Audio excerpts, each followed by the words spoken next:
ಸಿಂಹರಾಶಿ, ಅನಗತ್ಯವಾದಂತಹ ಪ್ರಯಾಣವನ್ನು ರದ್ದು ಮಾಡಿಬಿಡಿ. ಅದು ನಿಮಗೆ ಅನುಕೂಲವೇ ಹೊರತು ಅನನುಕೂಲ ಅಲ್ಲ. ಯಾವಾಗ ನೀವು ಉದ್ದೇಶಿತವಾಗಿ ಪ್ರಯಾಣವನ್ನು ಮಾಡ್ತೀರಿ ಅದು ನಿಮಗೆ ತೊಂದರೆಗೆ ಕಾರಣವಾಗುತ್ತೆ ಅಂತ ಅರ್ಥ. ಕುಟುಂಬದವರ ಜೊತೆ ಸಮಯವನ್ನು ಕಳೆಯುವಂತಹ ಅವಕಾಶಗಳಿದೆ, ಅದನ್ನು ಉಪಯೋಗ ಮಾಡಿಕೊಳ್ಳಿ. ಯಾವುದೇ ಕೆಲಸದಲ್ಲಿ ಸ್ಪರ್ಧೆ ಬೇಡ. ಪ್ರಾಮಾಣಿಕವಾಗಿ ನೀವು ನಿಮ್ಮ ಕರ್ತವ್ಯವನ್ನು ಮಾಡಿ.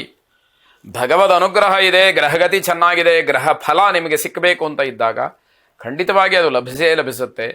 ಸ್ಪರ್ಧಾತ್ಮಕವಾದಂತಹ ಹೋರಾಟದ ಜೀವನ ಬೇಡ ಅಂತ ಅರ್ಥ.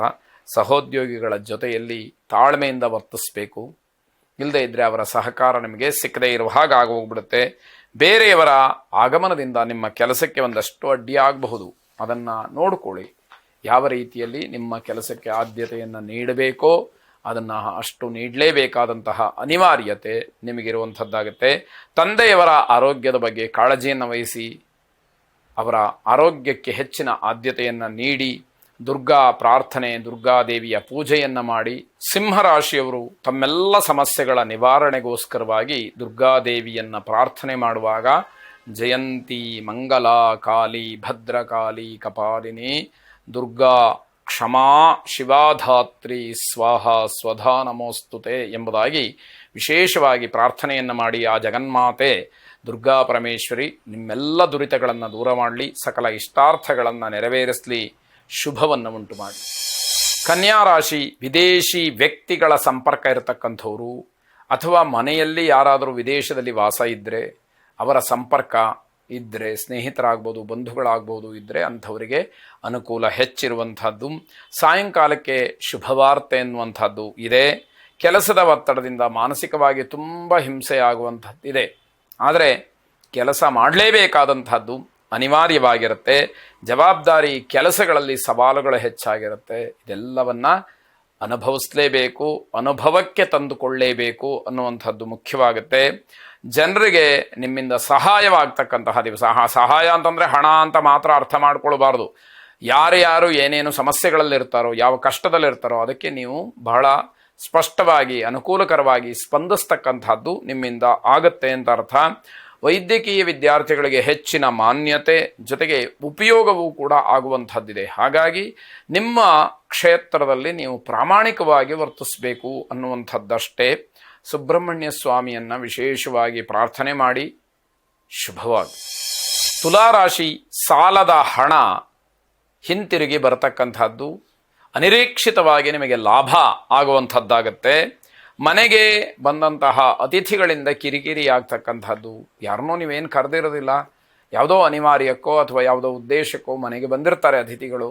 ಅವರಿಂದ ಒಂದಷ್ಟು ಸಮಸ್ಯೆಗಳು, ಕಿರಿಕಿರಿ ಆಗ್ತಕ್ಕಂಥದ್ದಾಗುತ್ತೆ. ನಿಮ್ಮ ನಡವಳಿಕೆ ಸ್ವಾಭಾವಿಕವಾಗಿದ್ದರೂ ಕೂಡ ಜನ ನಿಮ್ಮನ್ನು ಮೆಚ್ಚಿಕೊಳ್ಳದಲೇ ಕೆಣಕಬಹುದು. ನಿಮ್ಮ ಕೋಪ ತಾರಕಕ್ಕೆ ಇರುತ್ತೆ. ಯಾರ್ಯಾರಿಗೆ ಹೇಗೆ ಉತ್ತರವನ್ನು ಕೊಡಬೇಕೋ ಅದೇ ಮಾದರಿಯಲ್ಲಿ ಅವರವರಿಗೆ ಅನುಗುಣವಾಗಿ ಉತ್ತರವನ್ನು ಕೊಡ್ತೀರಿ ಅಂತಕ್ಕಂಥದ್ದು ಜನ ಇದನ್ನು ಗಮನಿಸ್ಕೊಳ್ಬೇಕಾಗತ್ತೆ. ಕುಟುಂಬದಲ್ಲಿ ಅನ್ಯೋನ್ಯತೆ ಅಂತಕ್ಕಂಥದ್ದಿರುತ್ತೆ, ಅದನ್ನು ಹಾಗೆ ಉಳಿಸಿಕೊಳ್ತಕ್ಕಂತಹ ಪ್ರಯತ್ನ ಇರಲಿ. ಅವಕಾಶಕ್ಕೆ ಕಾದಿರತಕ್ಕಂತಹ ನಿಮಗೆ ಉತ್ತಮವಾದಂತಹ ವಾರ್ತೆ ಸಿಕ್ಕುತ್ತೆ. ಎಷ್ಟು ತಾಳ್ಮೆಯಿಂದ ಕಾಯ್ತೀರೋ ಅಷ್ಟು ಒಳ್ಳೆಯದು ಆಗ್ತಕ್ಕಂಥದ್ದಾಗುತ್ತೆ. ಹಣಕಾಸಿನ ವಿಚಾರದಲ್ಲಿ ಗಲಾಟೆಗೆ ಅವಕಾಶಗಳು ಬೇಡ. ಜಗಳ ಆಗುವ ಸಾಧ್ಯತೆ ಅಂತೂ ಇದೆ, ಆದರೆ ಅದನ್ನು ನೀವು ತಪ್ಪಿಸಬಹುದು ಅನ್ನುವಂಥದ್ದು ಎಚ್ಚರಿಕೆಯೂ ಕೂಡ ಇದೆ. ಐಶ್ವರ್ಯ ಲಕ್ಷ್ಮಿಯನ್ನು ಪ್ರಾರ್ಥನೆ ಮಾಡಿ. ಶುಭವಾಗಿ. ವೃಶ್ಚಿಕ ರಾಶಿ, ನಿರ್ದಿಷ್ಟವಾದಂತಹ ಗುರಿ ಇರಲಿ, ಆದರೆ ಯಾವುದೇ ಕಾರಣಕ್ಕೂ ದುರಾಲೋಚನೆಗಳು ಬೇಡ. ನಾನು ಈ ಗುರಿಯನ್ನು ತಲುಪಬೇಕು ಅನ್ನುವಂತಹ ಭಾವನೆ, ದೃಢವಾದಂತಹ ಸಂಕಲ್ಪ ನಿಮ್ಮಲ್ಲಿರಲಿ. ಯಾವುದೇ ಕಾರಣಕ್ಕೂ ಕೆಟ್ಟ ಆಲೋಚನೆಗಳಿಂದ, ವಾಮಮಾರ್ಗಗಳಿಂದ ಆ ಗುರಿಯನ್ನು ತಲುಪಬೇಕು ಅನ್ನುವಂತಹ ಭಾವ, ಮನಸ್ಸು ನಿಮ್ಮದಾಗಿರಬಾರ್ದು ಅನ್ನುವಂಥದ್ದು. ಮಕ್ಕಳ ಬಗ್ಗೆ ಹೆಚ್ಚಿನ ಕಾಳಜಿಯನ್ನು ವಹಿಸಬೇಕಾಗುತ್ತೆ. ನಿಮ್ಮ ಸ್ವಭಾವ ವರ್ತನೆಗೋಸ್ಕರವಾಗಿ ಜನ ನಿಮ್ಮನ್ನು ಟೀಕೆ ಮಾಡ್ತಾರೆ. ಮುಂಚೆ ಹೀಗಿರಲಿಲ್ಲ ನೀವು ಅನ್ನುವಂತಹ ರೀತಿಯಲ್ಲಿ ಮಾತುಗಳನ್ನು ಆಡ್ತಾರೆ. ಆದ್ದರಿಂದ ಬೇರೆಯವರ ಟೀಕೆಗೆ ಒಳಗಾಗುವಂಥದ್ದು ಬೇಡ ಅಂತ ಅರ್ಥ.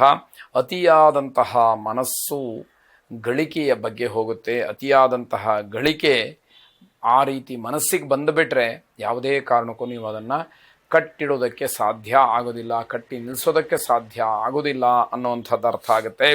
ಮಹಿಳೆಯರಿಗೆ ಆರೋಗ್ಯದಲ್ಲಿ ಸಮಸ್ಯೆಗಳಾಗುತ್ತೆ, ಎಚ್ಚರಿಕೆಯನ್ನು ವಹಿಸಿ. ನಿಮ್ಮ ವರ್ತನೆ ಮತ್ತು ವ್ಯಕ್ತಿತ್ವ ಇವೆರಡನ್ನೂ ಕೂಡ ಕಾಪಾಡಿಕೊಳ್ಬೇಕು.